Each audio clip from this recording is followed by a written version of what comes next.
Hello bachcho, how are you all? This is OP Gupta, your math mentor on this beautiful channel of yours, Mathematica by OP Gupta. तो आज के इस lecture में हम लोग class 11th के case study and passage based question के ऊपर डिस्कशन करने वाले हैं फॉर मैथमेटिक्स।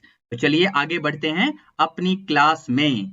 तो जैसा कि यहाँ पर स्क्रीन पे आप देख पा रहे होंगे बच्चों, ये जो वीडियो है this is for class 11th academic session 2023 to 24 और इस वीडियो में हम लोग case study and passage based questions का डिस्कशन करने वाले हैं। ठीक है बच्चों, अपार्ट फ्रॉम दैट अगर आप लोगों को केस स्टडी टाइप के क्वेश्चंस के पीडीएफ चाहिए तो आप इस वीडियो का डिस्क्रिप्शन बॉक्स चेक कर सकते हो। वहां पर आपको हमारा टेलीग्राम एंड व्हाट्सएप ग्रुप का लिंक मिल जाएगा, उन्हें आप ज्वाइन कर सकते हो। आपको केस स्टडी टाइप के क्वेश्चंस और टॉपिक टेस्ट एमसीक्यूज के पीडीएफ हमारे ग्रुप्स में मिल जाएंगे। मोर ओवर अगर आप लोग अपनी प्रिपरेशन को सुपर स्ट्रॉन्ग बनाना चाहते हो तो हमारी क्लास 11th की मैथ मिशन सीरीज की बुक्स और सैंपल पेपर की बुक को भी परचेज कर सकते हो, जिन्हें आप फ्लिपकार्ट या अमेजन पे ऑर्डर कर सकते हो। फ्लिपकार्ट और अमेजन के लिंक आपको इस वीडियो के डिस्क्रिप्शन बॉक्स और पिंड कमेंट में मिल जाएंगे। मोरओवर अगर आप डिस्काउंटेड प्राइस पे अपनी बुक्स को ऑर्डर करना चाहते हैं तो आप हमें दिए हुए व्हाट्सएप नंबर पर भी कांटेक्ट कर सकते हैं। अब अपनी वीडियो में हम आगे बढ़ते हैं और क्वेश्चन की तरफ जाने से पहले सबसे पहले जरा इस क्वेश्चन का आंसर करो। इस प्यारे से क्वेश्चन का आंसर क्या होगा? सब्सक्राइब तो कर लिया है ना? अगर आपने इस चैनल को अभी तक सब्सक्राइब नहीं किया है तो फटाफट चैनल को सब्सक्राइब करके बेल नोटिफिकेशन प्रेस कर लो ताकि हर इंपॉर्टेंट वीडियो की अपडेट आप लोगों को टाइम टू टाइम मिलती रहे। मोर ओवर ये जो लेक्चर है मैं मिडनाइट में रिकॉर्ड कर रहा हूं, तो अगर आप लोग मुझे सपोर्ट करना चाहते हैं तो इस चैनल को सब्सक्राइब करिए, वीडियो को लाइक करके अपने सभी क्लासमेट्स को भी शेयर करो। ठीक है, आपका ये छोटा सा कंट्रीब्यूशन मुझे मोटिवेट करेगा ताकि मैं आप लोगों के लिए और भी लेक्चर्स बनाऊं। अब चलते हैं अपने क्वेश्चन की तरफ। Case study and passage based question for class 11th। Let Z1, Z2, Z3 till Gn be n geometric means between A and B. Then A, Z1, Z2, Z3 till Gn, B are in geometric progression. Here B is the n plus 2th term, that is B equals A into R raised to the power n plus 1. This gives R is equal to B over A raised to the power 1 upon n plus 1. ये common ratio हो जाएगा। This r will represent the common ratio of this geometric progression, जिसका first term a है और last term that is n plus 2th term b से represent किया हुआ है। ठीक है बच्चों, अब आगे क्या बोला हुआ है? आगे बोला हुआ है first gm means second term of the gp। इसका मतलब gp का सेकेंड टर्म हमारा फर्स्ट ज्योमेट्रिक मीन होगा। फिर जीपी का जो थर्ड टर्म होगा वो हमारा सेकंड ज्योमेट्रिक मीन होगा, जो कि इस तरीके से लिखा जाएगा and so on. Then after हमारे पास nth ज्योमेट्रिक मीन का एक सिंपल सा फॉर्मूला आ जाएगा जो कि यहां पर रिप्रेजेंट किया गया है। gn is equal to a multiplied with r raise to the power n, और r की वैल्यू यहां पर हमें दी गई है बच्चों। ठीक है ना? अब आगे क्या बोल रहा है देख लेते हैं जरा। Based on the above information answer the following questions. तो हमारे पास दो क्वेश्चन है, इस पूरे पैराग्राफ का यूज करके जो कि पैसेज की फॉर्म में हमें दिया गया है, हमें इन दोनों क्वेश्चन का आंसर करना है। तो पहला क्वेश्चन क्या है, यानी A part, insert 4 geometric means between 5 and 160, यानी 5 और 160 के बीच में हमें 4 ज्योमेट्रिक मीन्स इंसर्ट करने हैं। फर्स्ट मीन ये रहा यानी G1, ये सेकंड मीन है, ये आपका थर्ड मीन है, और ये आपका फोर्थ ज्योमेट्रिक मीन है between 5 and 160। So together now they will form a geometric progression, जैसा कि पैसेज में हमें पढ़ने को मिला। ठीक है ना? तो ये आपका ज्योमेट्रिक प्रोग्रेशन है जिसका कॉमन रेशियो अगर हम r मान लें तो r की वैल्यू हम कैसे निकालेंगे? r मतलब कॉमन रेशियो, यहां पर फॉर्मूला आपको दिख रहा है b upon a whole raise to the power 1 upon n plus 1। n का मतलब है total number of geometric means, मतलब यहां पर a पार्ट के लिए नंबर ऑफ ज्योमेट्रिक मीन्स कितने हैं? तो 4, यानी n की वैल्यू ये रही। तो हमें अब r यानी कॉमन रेशियो फाइंड करना है। So common ratio that will be b upon a whole raise to the power 1 over n plus 1, that is 4 plus 1, यानी ये 5 हो जाएगा बेसिकली। अब ये पूरा सिंप्लीफाई होकर आपको क्या मिलेगा, ये मिलेगा 32 रेज टू द पावर 1/5, मतलब कॉमन रेशो की वैल्यू हो जाएगी 2। समझे। अब इसके बाद हमें G1 लिखना है। G1 का मतलब फर्स्ट ज्योमेट्रिक मीन, जिसका मतलब जीपी का सेकेंड टर्म। समझे। तो ये बनेगा AR2 -1। किसी भी ज्योमेट्रिक प्रोग्रेशन का nth टर्म वाला फॉर्मूला अगर आपको ध्यान है तो वो क्या होता है बच्चों, that formula I am writing on the top, एक बार चेक करो। किसी भी जीपी के nth टर्म का फॉर्मूला ये होता है। इस फॉर्मूले का यूज करके हम लोग जीपी का सेकंड टर्म जब लिखेंगे ना, इस वाले जीपी का सेकंड टर्म, तो वो हमारा फर्स्ट ज्योमेट्रिक मीन आने वाला है। ठीक है बच्चों। तो यहां पर ये बन जाएगा A इंटू आर। अब A का मतलब है 5, that is first term of this GP, और R की वैल्यू हमने अभी निकाली है विच इज 2, तो ये आपका फर्स्ट ज्योमेट्रिक मीन आ गया।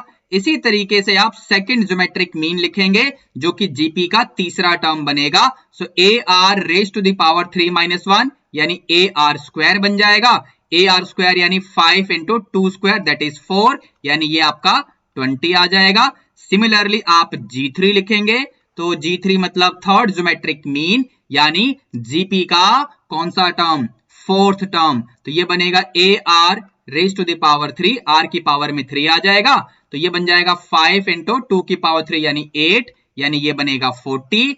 और फिर यहां पर last geometric mean that is G4, it will be AR raise to the power 4 यानी 5 इंटू 16, तो ये आपका क्या बनेगा, ये बनेगा आपका 80।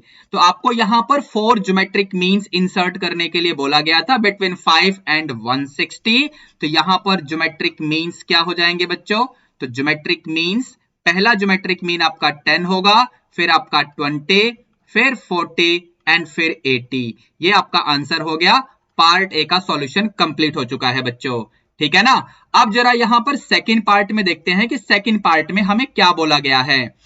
फाइंड द वैल्यू ऑफ के सच दैट, ये जो एक्सप्रेशन है, this represents the single geometric mean between positive numbers a and b।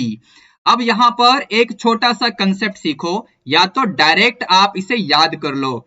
देखो होता क्या है, single geometric mean, single geometric mean between a and b, तो single geometric mean between a and b, जिसको हम g से represent कर सकते हैं, इसका डायरेक्ट फॉर्मूला ये होता है। तो इसे या तो आप डायरेक्टली याद कर लो, या फिर यहां पर जो पैसेज में इंफॉर्मेशन कन्वे की गई है उसके अकॉर्डिंग भी सॉल्व कर सकते हो। तो उसमें आपको लिखना पड़ेगा कि a, g, b are in geometric progression. ठीक है ना, ये हमें एज्यूम करना पड़ेगा। इसमें जो बीच में कैपिटल G है ना, यही आपका सिंगल ज्योमेट्रिक मीन है। तो क्योंकि अब ये जीपी है तो हमें पता है कॉमन रेशो वाली प्रॉपर्टी यहां पर आएगी, तो हम यहां पर क्या लिखेंगे, G upon A is equal to B upon G। जरा इसको सिंप्लीफाई करके देखो, आपको मिलेगा G square equal to AB, जिसे आप फर्दर सिंप्लीफाई करते हुए ऐसे लिख सकते हो। तो डायरेक्ट याद करने का मतलब ये है कि आप अपना टाइम बचा पाओगे, ये जो मैंने टॉप में लिखा था। नहीं तो यहां पर पैसेज को पढ़कर भी आप इस क्वेश्चन का सॉल्यूशन कर सकते हो। तो अब क्वेश्चन में लौटते हैं अपने, कंसेप्ट तो मैंने एक्सप्लेन कर दिया है। तो ये जो एक्सप्रेशन है ना, ये सिंगल ज्योमेट्रिक मीन है बिटवीन a एंड b, तो हमें यहां से k की वैल्यू फाइंड करनी होगी। ठीक है ना, चलिए स्टार्ट करते हैं। सिंगल ज्योमेट्रिक मीन क्या है, अंडर रूट ऑफ AB। ठीक है ना, और क्वेश्चन के अकॉर्डिंग सिंगल ज्योमेट्रिक मीन जिसका एक्सप्रेशन इस तरीके से क्वेश्चन में गिवन है। ठीक है ना, इस पूरे के नीचे है a raise to the power k plus b raise to the power k। अब यहां से हमें इसको सिंप्लीफाई करते हुए k की वैल्यू निकालनी है। ठीक है बच्चों, LHS में ये जो स्क्वायर रूट ऑफ AB है ना, इसे आप a की पावर हाफ इंटू b की पावर हाफ ऐसे लिख सकते हो। क्रॉस मल्टीप्लाई कर लो, यानी a to the power k plus b to the power k, इसको ब्रैकेट में रखो, यहां से क्रॉस मल्टीप्लाई हो चुका है। This complete will be equal to a raise to the power k plus 1 plus b raise to the power k plus 1। ठीक है, अब यहां से आगे हम चलते हैं नेक्स्ट पेज की तरफ, और यहां क्या होगा देखते हैं जरा।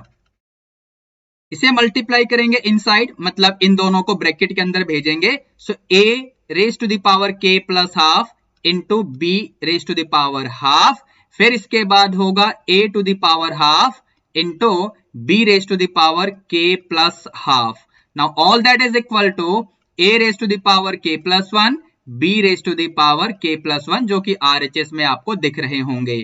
ठीक है बच्चों, अब इसके बाद हम क्या करने वाले हैं, ध्यान से देखिए, a raise to the power k plus half into b raise to the power half. ठीक है, इसमें मैं क्या करने वाला हूं, minus a raise to the power k plus 1। Check करो मैंने क्या किया, इसे उठा के हम LHS में ले आए हैं। फिर इसी तरीके से RHS में तो ये बचेगा, माइनस इससे उठा के हम अब RHS में ले आएंगे, यानी a raise to the power half into b raise to the power k plus half. ठीक है, अब इन दोनों में से कुछ कॉमन है, तो क्या कॉमन है, a raise to the power k plus half अगर आप कॉमन लेंगे तो यहां बचेगा b raise to the power half minus a raise to the power half, इस तरीके से बचेगा। फिर यहां पर अगर आप कॉमन लेंगे यानी b raise to the power k plus half common आएगा, यहां पर आपको मिलेगा b raise to the power half minus a raise to the power half, इस तरीके से कॉमन आपको दिखेगा। अब अगर आप ध्यान से नोटिस करें तो ये जो ब्रैकेट आपको दिख रहा है यही ब्रैकेट आपको RHS में भी दिख रहा होगा, मतलब ये दोनों तो कैंसिल हो जाएंगे। ठीक है, सो फाइनली आपके पास क्या बचेगा बच्चों, आपके पास बचेगा a raise to the power k plus half is equal to b raise to the power k plus half. अब दोनों तरफ आप इस वाली क्वांटिटी से डिवाइड कर दो, मतलब b raise to the power k plus half से दोनों तरफ डिवाइड कर दो। तो LHS में देखो आपको ऐसा दिखेगा, a raise to the power k plus half upon b raise to the power k plus half, और RHS में b raise to the power k plus half को इसी से डिवाइड करोगे तो ये पूरा 1 हो जाएगा। समझे, अब यहां पर दो काम और करेंगे, दो काम मतलब LHS में पावर सेम है न्यूमरेटर और डिनोमिनेटर की, तो दोनों को आप कंबाइन कर दो, और दूसरा काम RHS में 1 है ना, तो आप एक काम करिए a अपॉन b की पावर में 0 लगा दो, इस तरीके से। अब क्योंकि a और b दोनों पॉजिटिव नंबर थे, क्या आपको याद है, चलिए मैं आपको क्वेश्चन में दिखा के लाता हूं। a और b दोनों ही पॉजिटिव नंबर हैं, आप यहां पर b पार्ट में पढ़कर देख सकते हो। अब ये चीज मैं आपके साथ डिस्कस इसलिए कर रहा हूं क्योंकि यहां पर क्योंकि a और b दोनों पॉजिटिव नंबर हैं, सो डिनोमिनेटर में b के 0 होने की पॉसिबिलिटी बिल्कुल नहीं है। और आपको पता है कोई भी नंबर जिसे हम p बाई क्यू की फॉर्म में लिखते हैं तो उसमें डिनोमिनेटर यानी q कभी 0 नहीं होना चाहिए। यहां पर डिनोमिनेटर में b है, वो कभी 0 होगा भी नहीं क्योंकि a और b दोनों ही पॉजिटिव नंबर हैं। तो इस तरीके से अब LHS में और RHS में आपको बेस में a अपॉन b दिख रहा होगा, तो यहां पर हम पावर को कंपेयर कर लेंगे। So let me write power that is k plus half in LHS will be equal to power in RHS that is 0। अब यहां से आप फर्दर सिंप्लीफाई करेंगे तो आपको k की वैल्यू मिल जाएगी माइनस हाफ, ये इस क्वेश्चन का आंसर होगा। तो इस तरीके से हमने इस क्वेश्चन का पूरा सॉल्यूशन आपके साथ डिस्कस कर लिया है बच्चों। ए पार्ट का आंसर आपको यहां पर मिल गया था और बी पार्ट का आंसर हमने जस्ट अभी निकाला है, ठीक है ना, जिसमें k की वैल्यू हमको निकालनी थी which is minus half. I hope आप लोगों को ये पूरा क्वेश्चन सही से समझ में आ गया होगा, और अब इस वीडियो को लाइक करके इसे अपने सभी क्लासमेट्स को शेयर करके आप मुझे सपोर्ट जरूर करेंगे। अपार्ट फ्रॉम दैट इस चैनल को सब्सक्राइब करके बेल नोटिफिकेशन भी प्रेस कर लेना, ठीक है बच्चों। चलिए मिलते हैं अब हम नेक्स्ट लेक्चर में। Till then be good, take care, all the best. Thank you बच्चों।